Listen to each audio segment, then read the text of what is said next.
नागपुरात देहव्यापार रॅकेटचा पर्दाफाश झाला आहे। सुरक्षा विभाग पोलिसांनी केलेल्या कारवाईत मोठी माहिती समोर आली आहे।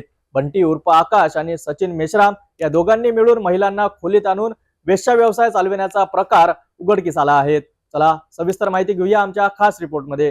नागपूर सुरक्षा विभाग पोलिसांना मिळालेल्या गुप्त माहितीनुसार शहरातील 2 ठिकाणी देहव्यापार सुरू असल्याचे उघड झाले आहे।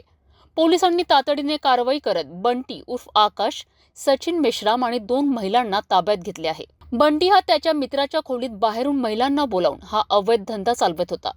पोलिसांनी काही पीडित महिलांची सुटका केली असून त्यातील एक महिला कोलकातामधील असल्याचे समोर आले आहे।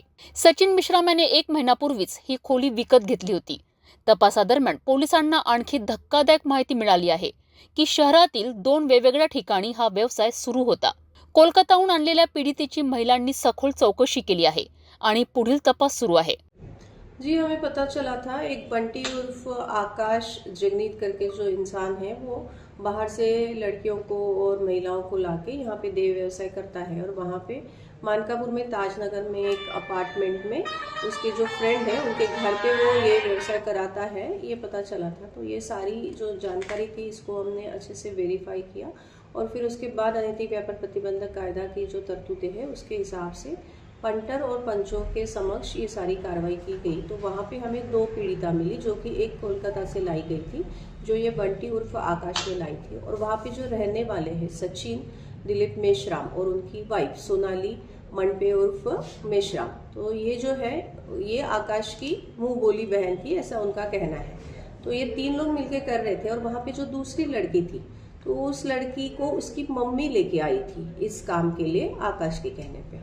तो इस तरीके से उस लड़की की माँ, आकाश, सोनाली मेश्राम और सचिन मेश्राम, ये 4 आरोपी इसमें बने हुए हैं। इन सबके मोबाइल हमने जब्त किए हैं और बाकी जो हमारी जो वापरी हुई जो कैश थी वो वहाँ पे जब्त हुई है। और ये रेसिडेंट वो जो घर है वो सचिन मेश्राम ने 1 महीने पहले लिया था और उनकी शादी सोनाली से 14 फरवरी को हुई, ऐसे उन्होंने बताया।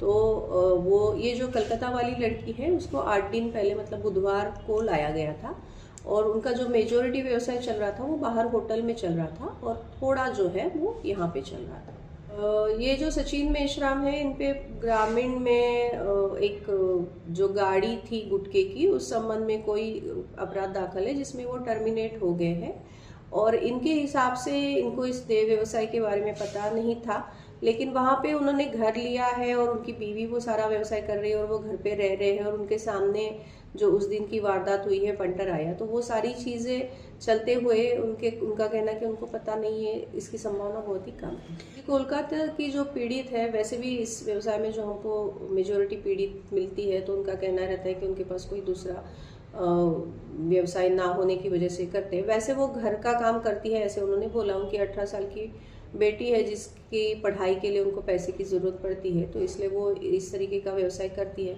और अलग अलग जगह पे अलग अलग बुकी के लिए वो 8 दिन के लिए 15 दिन के लिए जाके इस तरीके से व्यवसाय करती है, ऐसे उन्होंने बताया। तर नागपुरात या प्रकारामुळे खळबळ माजली असून पोलिसांनी वेळीच केलेल्या कारवाईमुळे हा अवैध धंदा उघडकीस आला आहे। अशा प्रकारच्या गुन्हेगारी घटनांवर अंकुश ठेवण्यासाठी पोलिसांकडून पुढील तपास सुरू आहेत। पुढील अपडेटसाठी पाहत रहा सिटी न्यूज।